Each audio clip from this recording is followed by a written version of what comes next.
Hey everyone, Reaper here again with another video game video. This time it's the month of October, and I thought I would delve into some of the horror games that I have. Now, I'm not going to go over every horror game I have. I just pick out a handful of different games from different systems that I think are really, really cool, either because they're fun to play, they're scary, or both. So I will start off with this one. Now, this one I think everyone pretty much knows about. Ghosts and Goblins. Is this a scary game? No, but it's horror themed. You know, you're the knight going around trying to get your girlfriend back from the devil, fighting zombies and ogres and all that stuff. This game is infamous for being very, very difficult, and it's difficult to play as it is because it takes 2 hits to get, you only get 2 hits. Get hit once, your armor falls off. You get hit the second time, you die. It's difficult because of that reason, because some of the levels are challenging. But it's also difficult because you have to play through the whole game again in order to get to the true boss, which is kind of a bummer.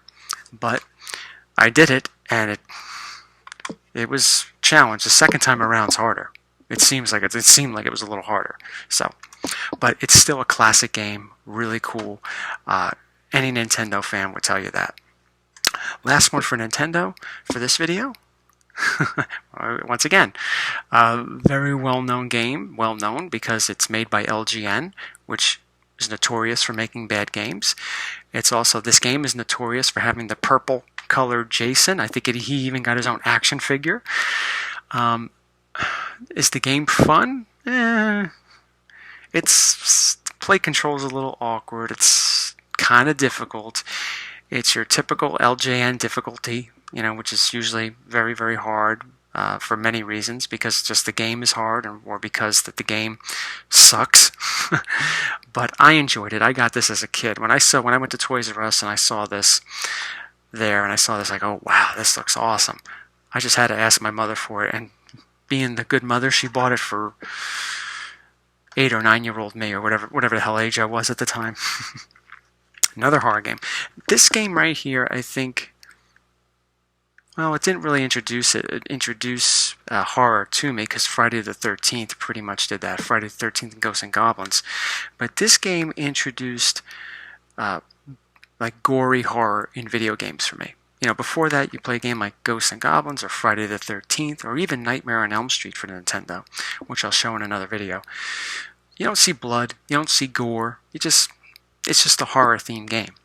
But in this game right here, Splatter House for the TurboGrafx 16 is the first time when it's like a beat-em-up, side-scrolling beat-em-up, where you would hit enemies and they would splatter, hence the name Splatter, and that's in the title.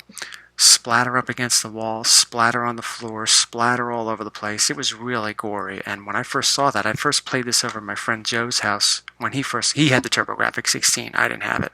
I got this a couple years later. But when I first played this, I couldn't believe that a game like this was released. Like, damn, you see blood and guts, and it was really, really something, and it made me want more. And it's a good game. Unlike, like Ghosts and Goblins is difficult. Friday the 13th, a lot of people don't like it. But Splatter House, I think most of the people, it's difficult. It can be difficult, but I think a lot of people enjoy it. It's still a very enjoyable game. Here's an infamous game that is not really that bad, but, the premise, I guess, behind it made it worse than what it actually is. Night Trap for the Sega CD. This, along with Mortal Kombat, they are the reasons why we have little warnings on video games now, that rating system. It's sort of like what this game and Mortal Kombat did, and a few others. What these games did for video games is what EC did for comics when it comes to like censorship and things like that. It freaked a lot of people out. I guess the premise is it's a really bad game too. I mean, you really don't do anything. You just push a button.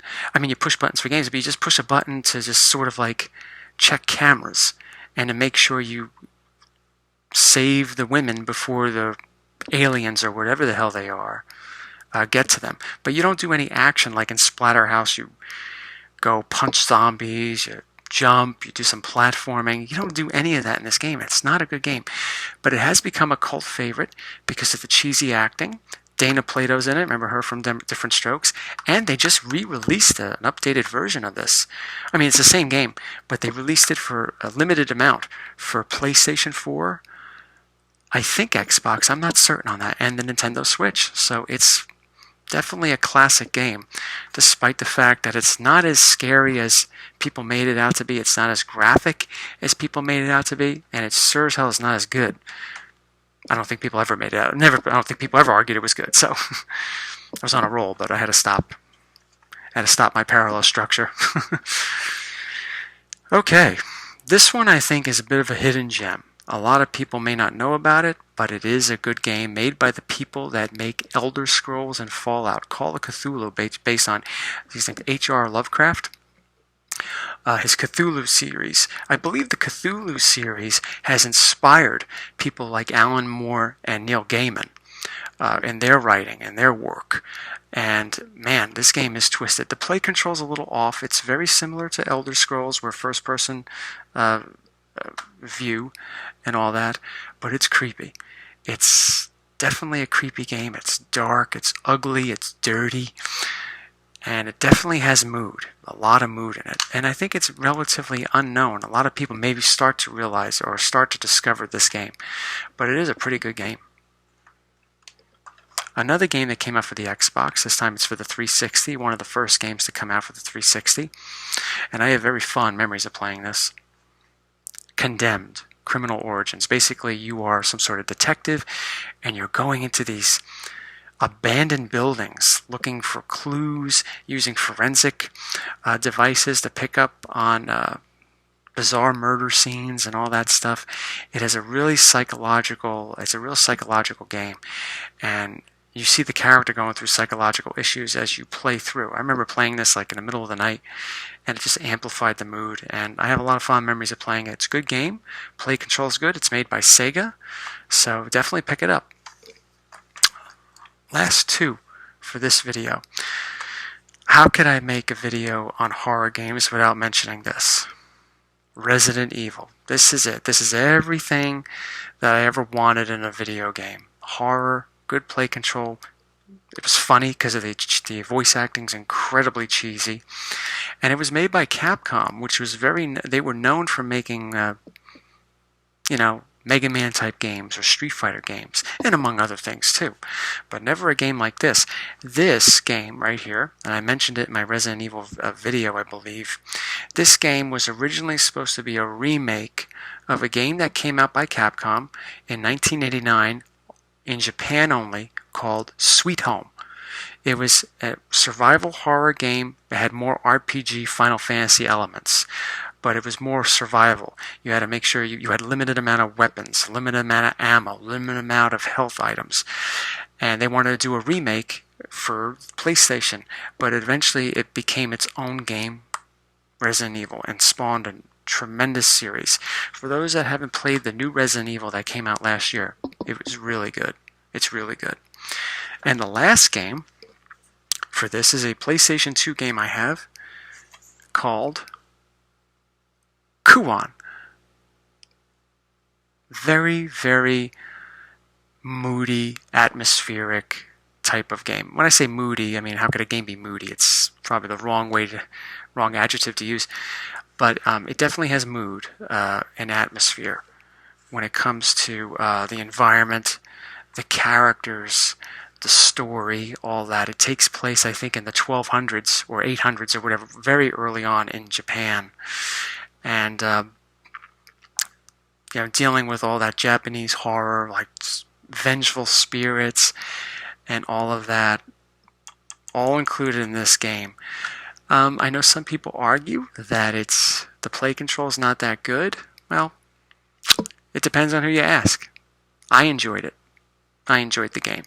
Creepy, not overly difficult to play, but it's a lot of fun. A lot of fun. But the problem with this game is that it's very expensive, and recently the price of this is like spiked. Okay, I've seen copies of this selling for excess of $250. So I don't think there's that many I mean, it's not necessarily rare, but it's not common either. Okay, but definitely a good game to play. If you really want to get into, if you have it and you really want to get into the Halloween spirit. Thank you for watching this video. I'll maybe release maybe two more of these horror games vids for this month before I go back to making some RPG games, videos about RPG games. Thank you all for watching and take care. Bye bye.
Megan, this isn't gonna work.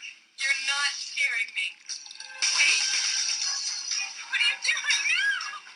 Leave me alone! No!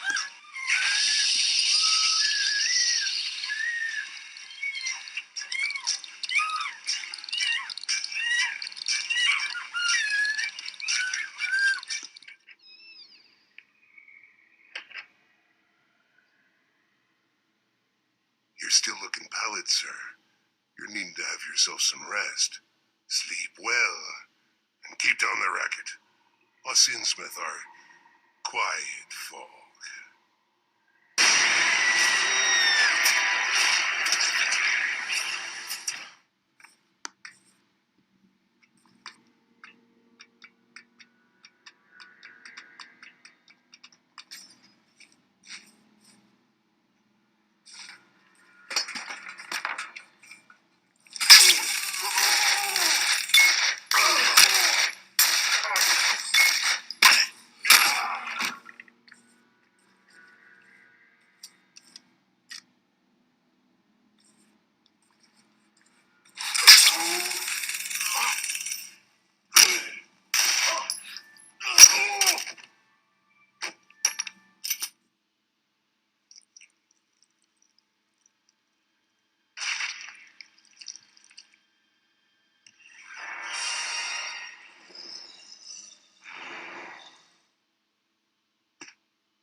Barry? What is it? Watch out! It's a monster! Let me take care of this.